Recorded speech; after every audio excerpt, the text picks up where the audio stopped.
मैं आदरणीय प्रधानमंत्री नरेंद्र मोदी जी को बधाई देता हूं और केंद्रीय वित्त मंत्री निर्मला सीतारमण जी को भी बहुत बहुत बधाई देता हूं। और ये देश के इतिहास में पहली बार है 60 वर्षों के अंतराल में जब एक व्यक्ति जो है वो लगातार तीसरी बार प्रधानमंत्री बनकर के देश का नेतृत्व कर रहे हैं। और मुझे इस बात की भी खुशी है कि जो बजट लोकसभा के चुनाव संपन्न होने के पश्चात जो प्रस्तुत हो रहा है पहला बजट, निश्चित रूप से उसमें 2047 यानी 2047 का विजन होगा। और आदरणीय मोदी जी का विजन बड़ा क्लियर है, वो शॉर्टकट नहीं, लंबा सोचते हैं और देश हित में सोचते हैं। Thank you very much please. Thank you. जो वित्तीय स्थिति है स्टेट की वो अच्छी नहीं है और पूर्व सरकार ने कर्ज पे कर्ज लिया, विकास कार्य नहीं हुए। अब कर्ज चुकाने के लिए ब्याज चुकाने के लिए कर्ज लेना पड़ रहा है। देखिए, मैं इन सारी चीज़ों को लेकर के अब ज़्यादा कहना नहीं चाह रहा हूँ। मैं यही कहूँगा कि 6 महीने मुख्यमंत्री यही रोना रोते रहे कि कर्ज ले रखा है, कर्ज ले रखा है, कर्ज ले रखा है। ऐसा नहीं है कि भारतीय जनता पार्टी ने ही कर्ज लिया है। भारतीय जनता पार्टी ने 5 वर्ष के अपने कार्यकाल में 19,600 करोड़ रुपए ऋण लिया था। उससे ज्यादा ऋण कांग्रेस पार्टी ने 15 महीने में ले लिया। अब तो दौर आगे बढ़ने जा रहा है। हिमाचल प्रदेश लगभग 1 लाख करोड़ के ऋण के नीचे आने वाला है। मुझे लगता है कि बहुत जल्दी वो दौर आप अपने सामने देखेंगे। एक रिकॉर्ड जो है वो सुखू जी के नेतृत्व में बहुत जल्दी पूरा होने वाला है। और जब हमारे ऋण की बात कर रहे हैं, हमने भी ऋण उसी बात के लिया था जो 50,000 करोड़ के लगभग ऋण कांग्रेस पार्टी छोड़ करके गई थी हिमाचल प्रदेश में, उनकी किस्तें अदा करने के लिए। और किस्तें अदा करने के साथ ब्याज की जो वो किस्तें थी वो भी अदा करने के लिए, तो हमको भी लोन उसी बात के लिए लेना पड़ा। लेकिन एक बात है कि जब हमने अगर हिमाचल प्रदेश में उस वक्त लोन लिया तो काम पूरे प्रदेश के हर विधानसभा क्षेत्र में युद्ध स्तर पर चला था। सड़कों का काम, पुलों का काम, स्कूल के भवन का काम, हॉस्पिटल का काम, विकास के कार्य चल रहे थे। लेकिन यहाँ 18-19 महीने से जब से कांग्रेस पार्टी की सरकार सत्ता में आई है, ऋण लिए जा रहे हैं, लेकिन प्रदेश के विकास कार्य ठप पड़े हैं, रुके पड़े हैं। कहीं भी विकास नाम की कोई चीज दिखती नहीं है। मुख्यमंत्री ने घोषणा दे रखी है, कर रखी है, घोषणा पूरी नहीं हुई।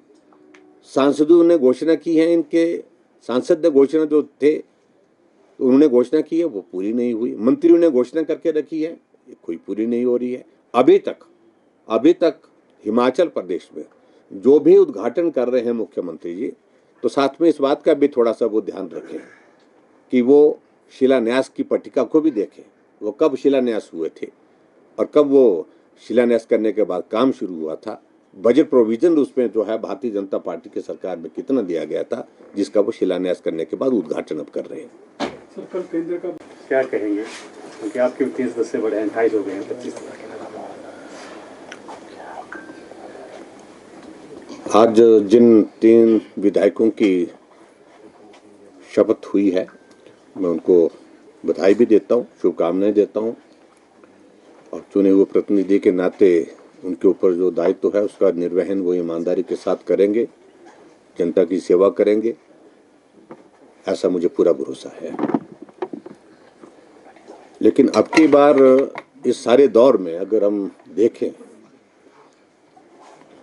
जो कांग्रेस पार्टी बहुत जश्न मनाई जा रही है और जश्न मनाने के लिए यही कहते हैं कि हम जीते हैं। अगर परिणाम पर अगर हम नजर मारें तो जीते भी हैं और हारे भी हैं। ये एक दल के साथ नहीं, दोनों दलों के साथ एक जैसी मतलब इस तरह की एक परिस्थिति है। लेकिन दूसरी तरफ से हम इस बात को कह सकते हैं कि जहां हमारी बात है, भारतीय जनता पार्टी की अगर बात है, हम कांग्रेस से बहुत चीजें छीन करके लाए हैं। राज्यसभा की सीट जो स्वाभाविक रूप से कांग्रेस के खाते में जाने वाली थी वो हमने छीनी है। मंडी की लोकसभा की सीट जो कांग्रेस के पास थी वो हमने कांग्रेस से छीनी है, भारतीय जनता पार्टी ने जीती है। 6 विधायक कांग्रेस पार्टी के जो निष्कासित हुए, जहां उपचुनाव हुआ, उनमें से 2 सीटें हमने कांग्रेस से छीनी है। और जो आजाद विधायक के नाते 3 उपचुनाव अभी हाल ही में संपन्न हुए, जिनका शपथ समारोह आज हुआ, उसमें भी हमने 1 सीट जीती है। हम 25 से 28 पहुंचे हैं और कांग्रेस पार्टी बड़े लंबे संघर्ष के बाद, जिसको कह सकते हैं कि वो 40 थे, 40 पर ही है। और इसलिए मुझे लगता है कि आसानी से हम आकलन कर सकते हैं कि किसने खोया और किसने क्या पाया इसमें। और उस दृष्टि से मैं कह सकता हूं कि भारतीय जनता पार्टी ने खोया नहीं है, हमने हासिल किया है। ठीक है, हिमाचल प्रदेश में कांग्रेस पार्टी की सत्ता है, उसको थोड़ी ताकत मिली है, लेकिन ये दौर एक जो था वो पूरा हुआ है। आगे के दौर के अभी इंतहाम बाकी है। तो इसलिए मैं इतने ही कहूँगा कि अब विधानसभा का मॉनसून सत्र आने वाले समय में होने वाला है और विपक्ष की भूमिका निश्चित रूप से प्रभावी रहेगी। जो महत्वपूर्ण मुद्दे हैं, जनहित के हैं, प्रदेश हित के हैं, उन तमाम मुद्दों पर हम हिमाचल प्रदेश की विधानसभा के अंदर अपनी आवाज बुलंद करेंगे। आवश्यक लगेगा तो विधानसभा के बाहर भी करेंगे।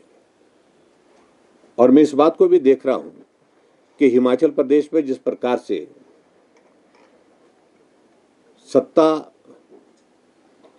कांग्रेस पार्टी ने हासिल की, तो वादे किए थे, और जब वादे किए जाते हैं उन वादों को पूरा करने की दिशा में आगे बढ़कर के काम किया जाता है।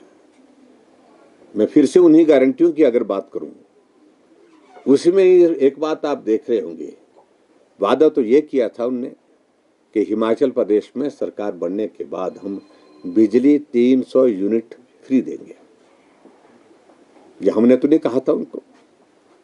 प्रदेश की आर्थिक स्थिति ऐसा नहीं है कि उनको वाकिफ नहीं थे, उससे वाकिफ नहीं थे, पहले वो सबको मालूम था, लेकिन फिर भी उसके बावजूद वादा किया, चीख चीख करके बोले, लोगों के बीच में बोले, हर जगह बोले, लगातार बोले। और अब देखा आपने कि फिर से एक दौर ऐसा आया कि उन्होंने 125 यूनिट बिजली फ्री देने का जो वादा किया था उसको एक तरह से वापिस ही ले लिया। जिन कैटेगरीज की बात की, उस कैटेगरी में बहुत बड़ा नंबर होता है। तो इसलिए मैं सिर्फ इतने कहूँगा कि अगर ये आर्थिक स्थिति और सारी चीज़ों को लेकर के अगर चिंतन मंथन करना चाहिए तो कांग्रेस पार्टी को सत्ता में आने से पहले जो वादे करने थे उस पर सोचना चाहिए था कि ये वादे हम नहीं कर सकते। बाकी की सारी चीज़ें अभी ज्यों की त्यों पड़ी है। और हिमाचल प्रदेश में जो दौर आज की तारीख में चल रहा है, चाहे वो बेरोजगारों की जो नौकरी की बात है, बेरोजगार पिछले 18-19 महीने से इंतजार कर रहे हैं, जो एग्जाम दे के रखे हैं उनके परिणाम लंबित हैं, अभी तक निकले नहीं, और नई पोस्टों को निकालने की तो बात छोड़िए। और इसके अतिरिक्त जो विशेष तौर से इस दौर में, इस चुनाव के दौर में हमने देखा है कि ये 3 उपचुनाव कांग्रेस पार्टी ने नहीं जीते। ये 3 उपचुनाव अगर जीते हैं तो ये सत्ता के दबाव में, सत्ता के व्यापक प्रभाव में जीतने में वो सफल हुए हैं। कहीं यही चुनाव अगर लोकसभा के चुनाव के साथ हो गए होते, जब 6 उपचुनाव भी हुए थे उसके साथ होते, तो परिणाम अलग तरह के होते। लेकिन फिर भी उसके बावजूद लोकतंत्र है, हम अब जनादेश का सम्मान करते हैं। मैं सिर्फ इतना ही कहूँगा कि ये दौर आते रहते हैं, कुछ दौर बीते हैं, कुछ दौर बाकी होंगे, आगे बढ़ कर के काम करेंगे।